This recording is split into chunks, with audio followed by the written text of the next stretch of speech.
Forget frequently asked questions. Common sense, common knowledge, or Google. How about advice from a real genius? 95% of people in any profession are good enough to be qualified and licensed. 5% go above and beyond. They become very good at what they do, but only 0.1% are real geniuses. Richard Jacobs has made it his life's mission to find them for you. He hunts down and interviews geniuses in every field: sleep science, cancer, stem cells, ketogenic diets, and more. Here come the geniuses. This is the Finding Genius Podcast with Richard Jacobs. Before we begin, a note from our sponsor. I'm Richard Jacobs, Executive Director of the nonprofit Finding Genius Foundation and host of the Finding Genius Podcast. In late 2016, I was rear-ended at 65 miles an hour by a truck on the highway, which sent me off-road into a ditch. The impact of the collision gave me a concussion and other injuries. At the hospital, a CT scan showed that I had thyroid nodules, which turned out to be cancer. It was then, when I had a biopsy of my neck, that I realized even if I was a millionaire, I wouldn't want a second or a third biopsy due to the pain and the invasiveness of it. And appointments at that time for thyroid experts were 3 to 6 months out. And I was worried about dying now, even if that was irrational. So because of this, I've decided to raise money to conduct a literature review on steroids, on the causes of anxiety and depression, a condition that affects well over 50 million people in the United States and hundreds of millions worldwide. Our goal is to create a codex, a guide that reveals all possible treatments for anxiety and depression for people that live with the condition, or for loved ones that have it, as my wife and my son do. To find out more about our fundraiser, visit findinggeniusfoundation.org and click on current initiatives. And now to our guest. Hello, this is Richard Jacobs with the Finding Genius Podcast, now part of the Finding Genius Foundation. I have Richard O'Connor. He's the author of a book called Undoing Depression, and he has some personal experience with the subject, as well as being an author. So, Rich, thank you for coming. It's a pleasure to be here. If you would, tell me a bit about your background and, your involvement with depression. Sure. Describe, but let me know about your history a bit, please. Yeah, well, there's really two histories. There's a personal history and a professional history. Professional history is I can sum up more easily. I am master's in social work and a PhD from the University of Chicago, and I've been a psychotherapist for 30 plus years, and I've written, at this point, published 5 books. Undoing Depression, okay. Okay, you've done 5 books, and one of them was Undoing Depression. What were the other 4, out of curiosity? How to rewire your brain, but the title is just Rewire. It was the most recent book. It's about 4 years old. Then there's Undoing Perpetual Stress. There's...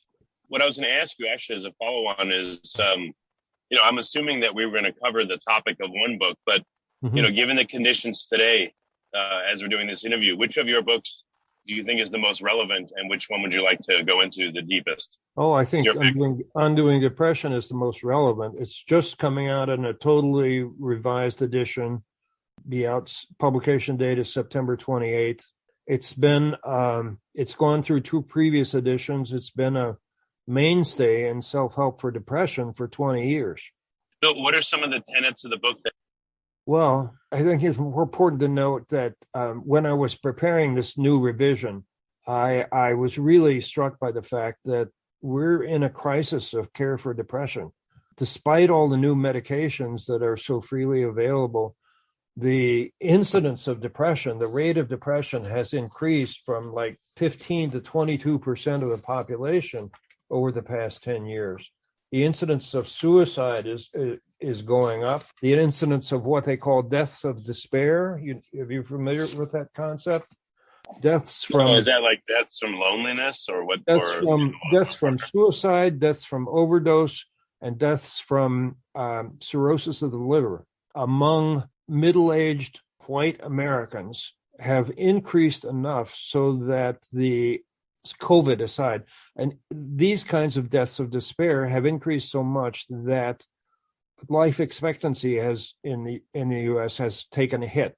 It's really decreased. So in terms of the past 18 months, with this virus stuff, have you seen a jump in depression or different types of depression or suicide, et cetera?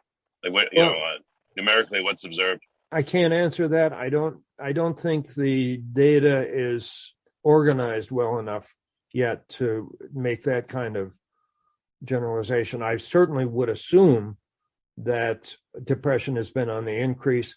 Isolation is a major factor in depression, of course. And I mean, that's part of the problem. We're all more isolated now. We in order to feel halfway decent about ourselves, we really need human contact. We need stimulation, and we're not getting that now. What did you revise in Undoing Depression? What did you find that was critical to update, and why? Well, in the previous edition, I had been pretty positive about medication. You know, the newer antidepressants, the SSRIs and SNRIs, were relatively new on the market then, and everyone was pretty enthusiastic about their use. But over the past 10 years, there's been a lot of research on sort of follow-up research on how these medications work. And the truth is, people are discovering that they are only marginally better than taking a sugar pill. And the science has been manipulated by various means, you know, by excluding the worst cases, by having small sample sizes, by, well, lots of other ways, in order to magnify the effects of these drugs. This is not really new news. Marcia Angel, and former editor of New England Journal of Medicine, published an article in the New York Review of Books, 2 articles, about 5 years ago, going through the science on antidepressants and really debunking how effective they are. I got to say, don't get me wrong. I think antidepressants have a role for people with depression. I think they often can be helpful. I just don't think they're sufficient treatment. I think you really need psychotherapy. So clinically, people that are on these antidepressants, do they stop working after a while? Like, what happens to the people, and why is more needed? Well, Prozac poop out has been a thing for a long time. They stop working after a while, but they also have serious side effects, which really interfere with their effective use. They're just, well, okay, you have the chemical imbalance idea, right? The idea that we don't have enough dopamine or norepinephrine or whatever it is in our systems, and that these medications, serotonin, these medications will correct what's going on in our brains so that these chemical messengers can do a more effective job in our brains. That's how these drugs have been sold to the public, but it's not true. There is no evidence for this idea of the chemical imbalance. Pardon me. There's just nothing, no scientific data to support it. So, how did these drugs get approved then? If there was no data to support it, what happened? Okay, it only takes 2 successful drug trials for the FDA to approve a drug. A drug company may conduct 10 trials with, 30 subjects each, in which they find that in 2 of the trials, a good number of the subjects improved. Those are the trials they'll submit to the FDA. The others all go in the file drawer. They don't get published. Okay. Well, is the FDA's process, in your experience or opinion, specific enough to be able to root out that this was just a cherry picking? Or does it still make its way through and turn into a drug that's... I think the drugs have some beneficial effect, often. It's just that it's much less than they're promoted to have. And I think, and it's, the real secret of depression is that we all have, you've talked about how depression and anxiety are closely related. I really agree. They're really fingers of the same hand. They're both reactions to a hard life, both reactions to stress.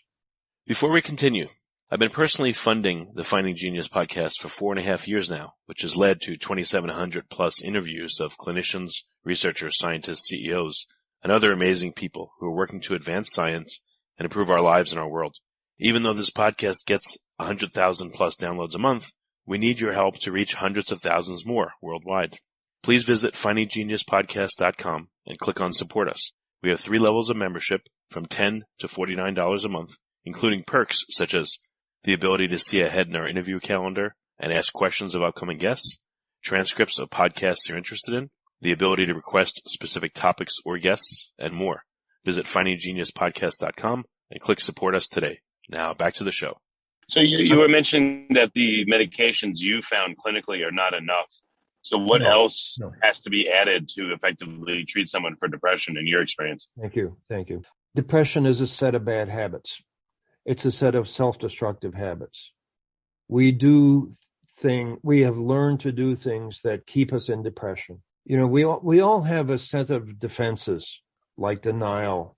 We all have these defenses, and we need them. They protect us from stress and anxiety, but they distort life. They give us a distorted picture of what's going on around her, as in denial. The alcoholic literally doesn't see the effects his drinking has on his body or on his loved ones or his job performance, those kinds of things. Same thing with depression. We get into negative thinking patterns. We get to expect the worst. We get very down on ourselves.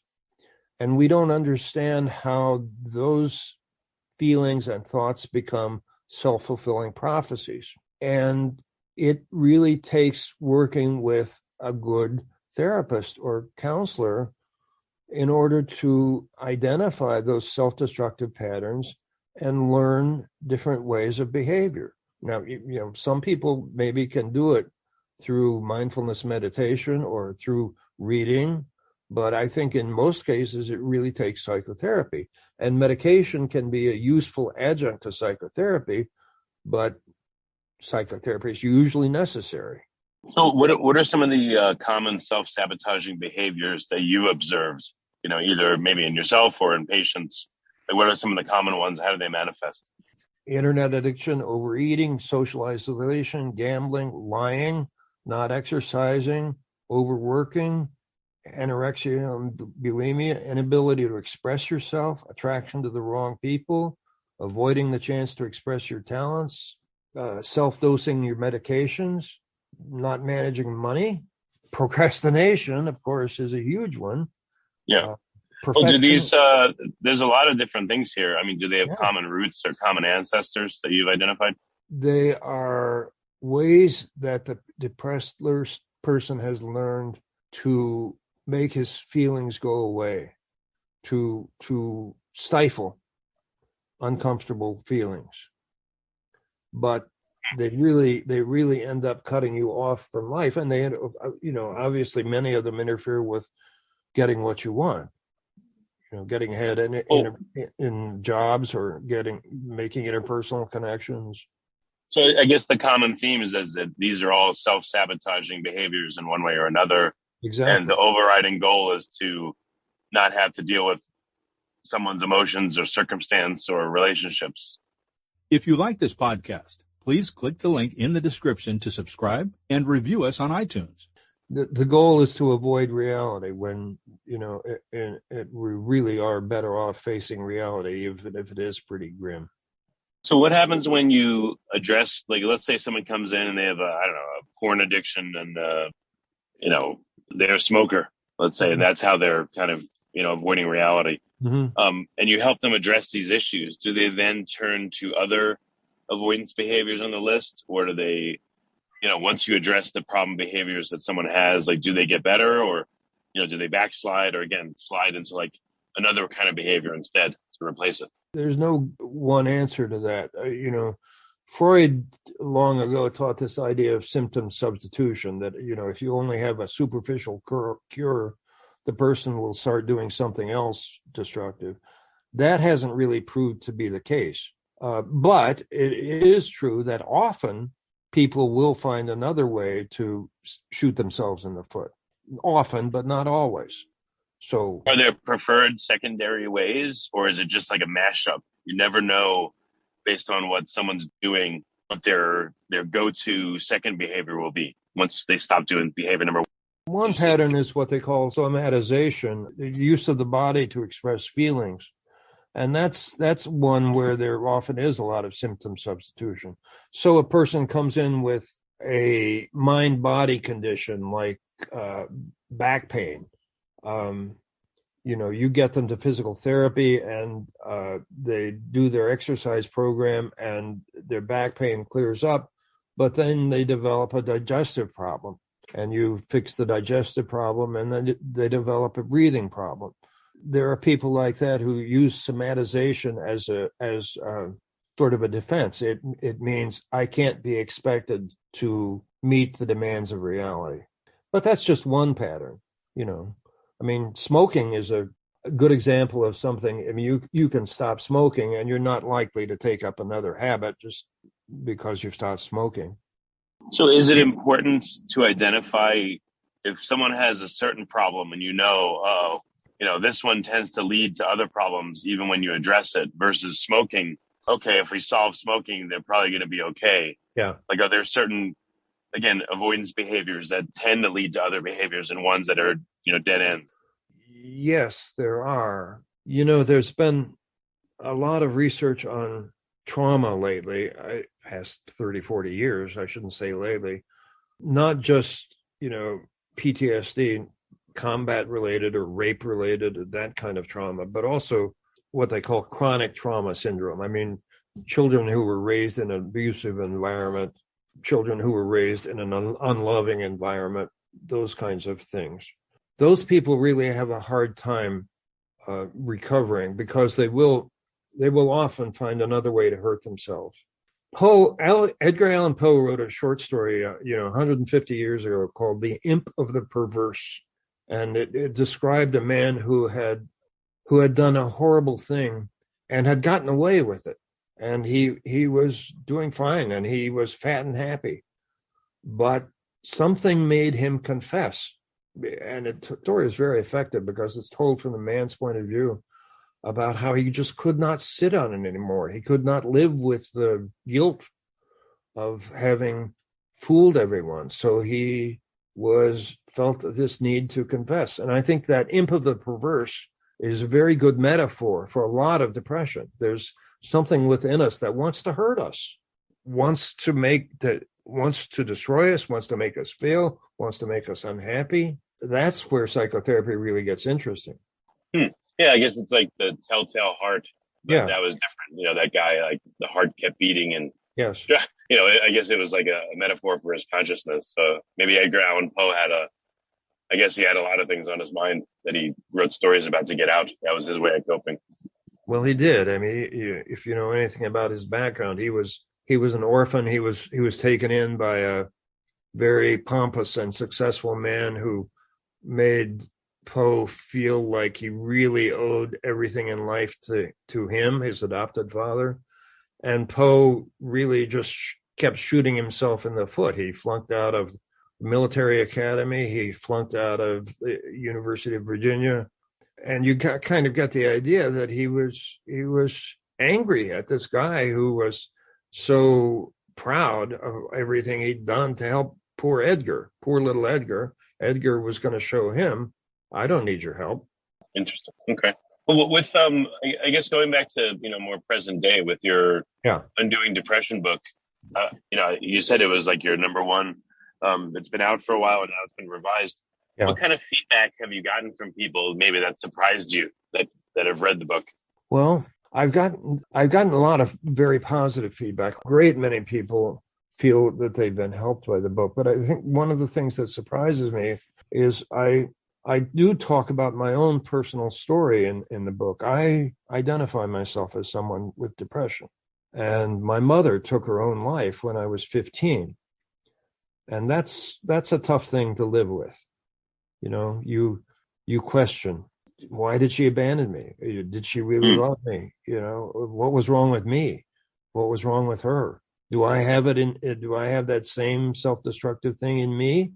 It's not something you get over with easily. But I was really touched by how many people have gotten in touch with me to tell me how moved they were by my own story. I think it's really very true that a lot of the best therapists, psychologists, researchers, they have their own personal motives for getting into this field, but we're not supposed to talk about it, which, I don't want to burden my patients with my problems, but if I write a book, I can talk about it. I think it's unfortunate that more of us aren't more open about our own personal struggles. Kay Jamison is one. She's a very respected researcher, and she's been open about her struggles with manic depression. But there's not enough of us. What did people say that they found helpful about the book? What in particular, what theme or pattern seems to have come out? I think the theme of two things. One is learning mindfulness. Mindfulness is all the rage now, but I think I was a little ahead of the curve in teaching how it can be really useful, especially when we're trying to get underneath our own defenses and see the patterns in our own behavior and understand why we do things that don't turn out right.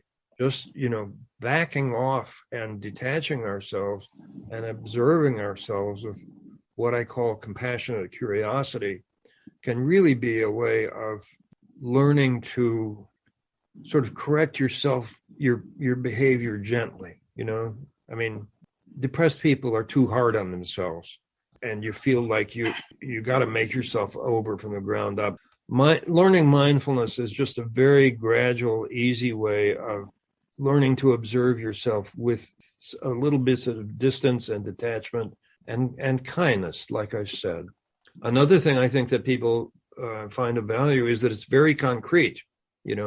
Although, I talk about psychology and medication and defenses and all that, I really feel like people need concrete advice about what to do and what not to do. So the book is full of exercises and lists and, how to recognize depressed thinking, what I call the skills of depression, the ways we keep ourselves depressed, the bad habits that we have to break, and advice on how to break them and what to do instead, that kind of thing. People have really appreciated that.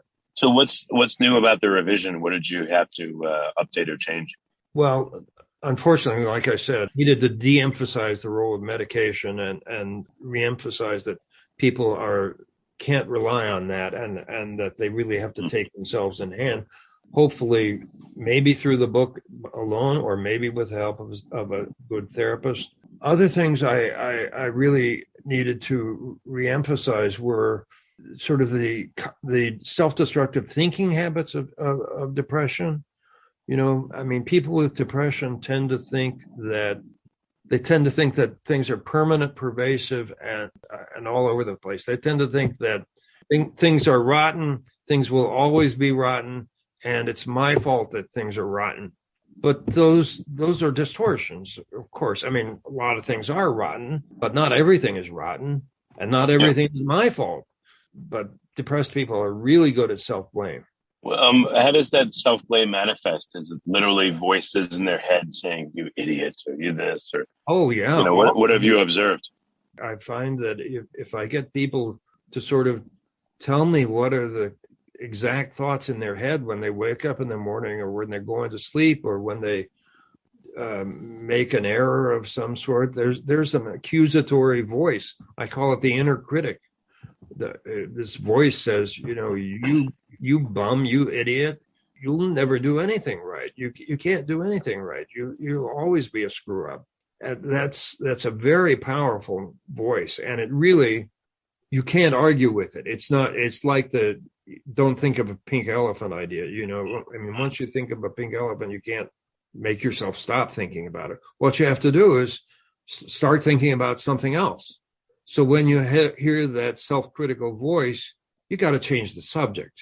You got to go out for a walk. You got to turn on some music. You got to call up a friend. And it's amazing how often little concrete steps like that will make the voice go away. Doesn't always work, but it often works. And that's pretty good. Where do scientists think the voices come from? How do they manifest, and why do they manifest as voices? I really, the answer to that question really depends on what branch of science you're coming from. Cognitive psychologists tend to believe that these are sort of the internalized lessons of experience. Freudians believe it's superego. There's no one place it comes from. It's just, very, very common. A lot of people can identify with that critical voice. What things have you advised that help quiet the voice or get rid of the voice? Can you get rid of it, or Can you only quiet it down? Can you manifest other voices that are helpful to counteract it? Yeah, you can certainly learn responses, and that's one area where cognitive therapy is helpful. You can learn sort of countering thoughts. When your voice is telling you never be good enough, you can argue with that logically. You can say that that's impossible. That there's not enough evidence to support the idea that I'll never be good enough. And in fact, if I look back, here are times when I was very good, when I did the right thing.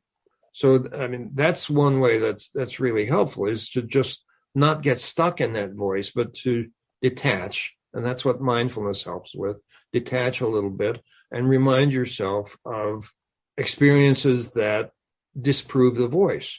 One thing I like to advise people to do is, when they're going to bed at night, just try to think of 3 good things that happened during the day. And they can be very simple things like, had a good cheese sandwich for lunch, or I heard my favorite song on the radio, or my wife and I went out to a movie and we had a great time, or I had that wonderful conversation with my kids, or I achieved something at work. But it can also be very little. And this focus on positive really helps distract yourself from all the negative input that critical voice inside your head wants to feed you. As someone goes through therapy, what happens to this critical voice? What do they report? Is it diminished? Does it still come up, but they're able to talk back to it and say no and correct it? Or like, what do you observe happens over time when someone gets healthier, and whatever that means mentally?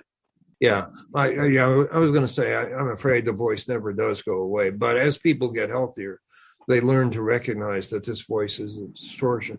And very often the therapist serves that role. So the therapist will challenge those kinds of negative beliefs. Are you really such a total screw up? What about this? Or what about that? Or what about that time you did something wonderful? The therapist, sometimes they talk about therapy as a form of reparenting. You don't have to go through a rebirth experience to find the therapist's voice in your head as sort of a positive, affectionate, respectful view on yourself that can replace all the negative thoughts you've learned. Should people designate someone to be their anti-voice voice, or is it best if they do it themselves, from inside their own head? Are there any recommendations or guidance around, voice control or whatever you want to call it?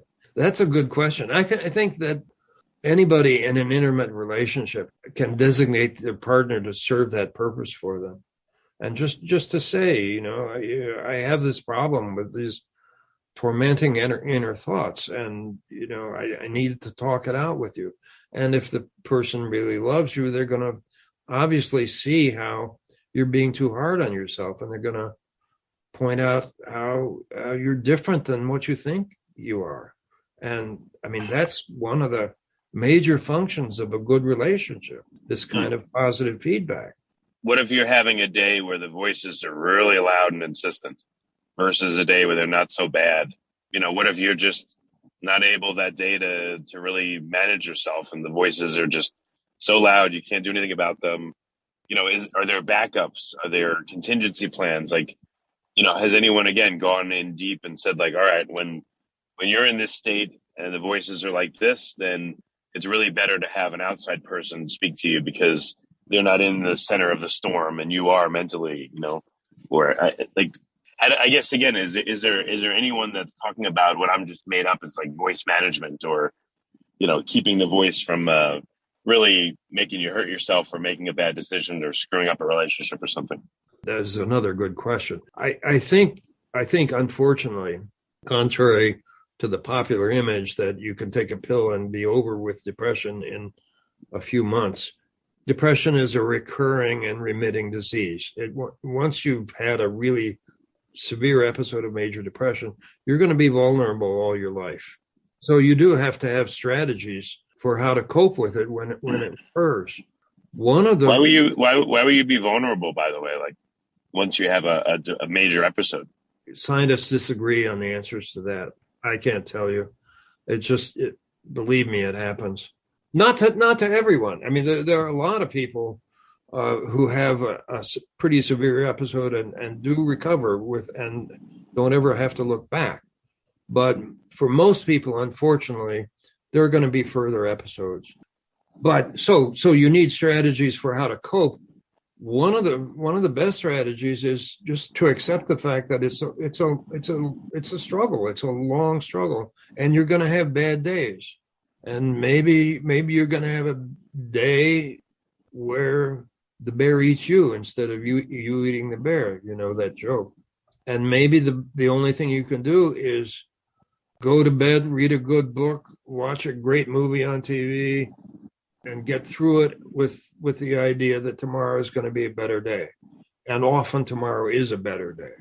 But that's not the only strategy. I mean, the other things you can do are really talk it out with people who are close to you, your therapist or loved ones and distract yourself. Do something that will make you feel good. Do something productive. Do something you'll feel proud of, Call up somebody who's worse off than you are. Isn't that just commiserating though? Or? No. Call up your buddy who has got a bad case of the blues and say, let's go out for a drink. Let's go to a movie. Let's distract ourselves together. Okay. Of course, sometimes, you do find other people who are as equally miserable as you are, and you can get into just sharing sob stories, and that's really not productive.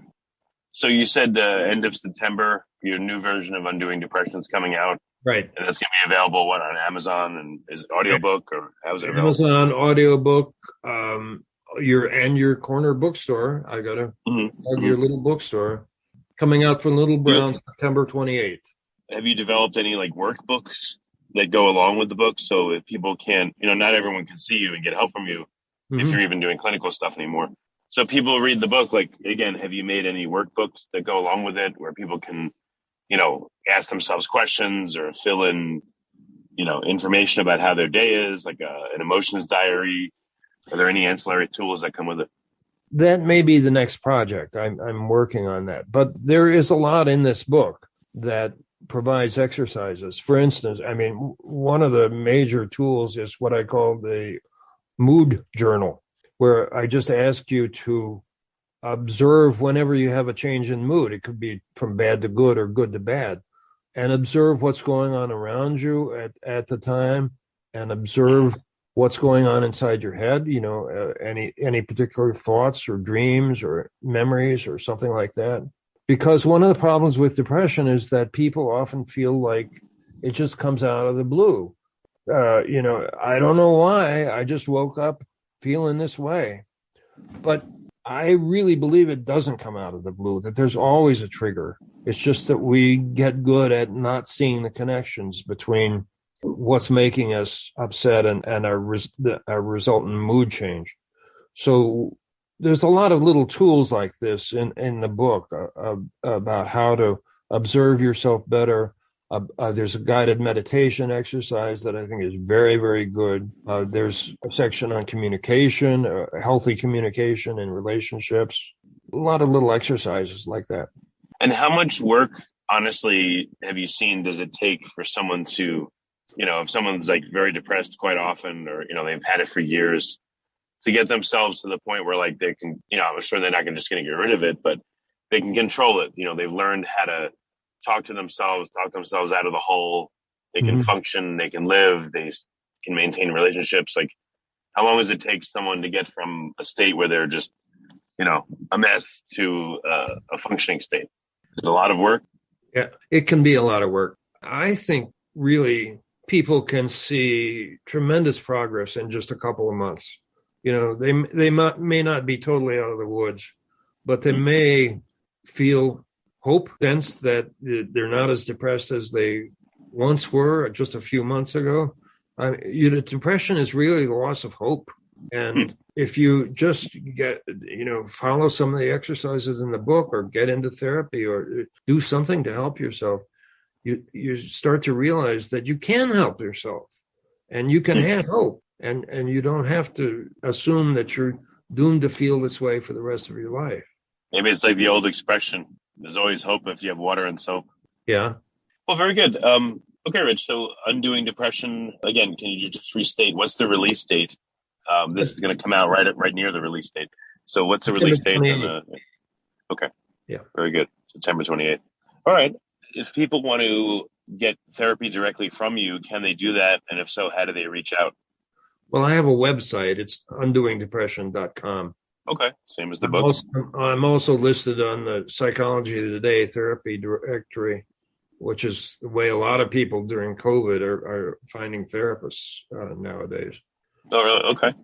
But it doesn't have to be me. There are lots of good therapists around there. And one of my practical tools is advice on finding a good therapist. Yep. Oh, excellent. Okay. Yep. Well, very good. Well, Rich, thank you for coming and sharing your story. I know, it sounds like a very difficult one, but you're not only overcoming in your own way, but you're helping a lot of other people. So thank you for what you do. And I encourage listeners to check out your books. It's been a pleasure. Thank you for having me on. If you like this podcast, please click the link in the description to subscribe and review us on iTunes. You've been listening to the Finding Genius podcast with Richard Jacobs. If you like what you hear, be sure to review and subscribe to the Finding Genius podcast on iTunes or wherever you listen to podcasts. And want to be smarter than everybody else? Become a premium member at findinggeniuspodcast.com. This podcast is for information only. No advice of any kind is being given. Any action you take or don't take as a result of listening is your sole responsibility. Consult professionals when advice is needed.